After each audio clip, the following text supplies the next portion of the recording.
चंद्रपूरमधील काँग्रेसच्या वादावर मोठा निर्णय झालेला आहे। विजय वडेट्टीवार आणि खासदार प्रतिभा धानोरकर यांच्या गटाला 2.5 वर्षांचा महापौर मिळणार आहे। पहिली 2.5 वर्ष प्रतिभा धानोरकर यांच्या गटाला महापौर मिळणार, तर उर्वरित 2.5 वर्षांमध्ये वडेट्टीवार यांच्या गटाला महापौर दिला जाणार आहे। 5 वर्ष काँग्रेसकडे महापौर पद राहील, तर शिवसेना ठाकरे गटाकडे स्टँडिंग कमिटी राहणार आहे। 2 गटामध्ये महापौर कुणाचा यावरनं वाद निर्माण झालेला होता।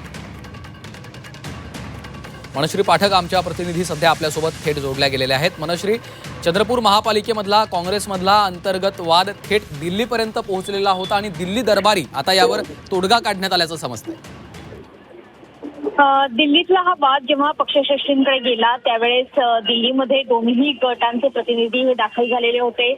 वडेट्टीवार यांनी सुद्धा यामध्ये महत्त्वाची भूमिका बजावलेली होती। यावर तोडगा काढण्यात आता यश आलेलं आहे आणि आता अखेर विजय वडेट्टीवार आणि खासदार प्रतिभा धानोरकर यांच्या गटाला 2.5 वर्षांचा महापौर मिळणार आहे। पहिली 2.5 वर्ष प्रतिभा धानोरकरांच्या गटाला महापौर मिळेल, तर उर्वरित 2.5 वर्षांमध्ये विजय वडेट्टीवार यांच्या गटाला महापौर दिला जाईल। 5 वर्ष काँग्रेसकडे महापौर पद राहील, तर शिवसेना ठाकरे गटाकडे स्टँडिंग कमिटी राहील असा देखील निर्णय झालेला आहे। त्याच्यामुळे आता वडेट्टीवार वर्सेस धानोरकर या 2 गटांमध्ये जो काही वाद निर्माण झालेला होता तो अखेर दिल्ली दरबारी संपुष्टात आलेला आहे आणि पक्षश्रेष्ठींनी आपल्याच पक्षातल्या 2 वेगवेगळ्या गटांना 2.5 वर्षाचं महापौर पद हे वाटून दिलेलं आहे। निश्चितच धन्यवाद मनश्री या सविस्तर माहितीसाठी।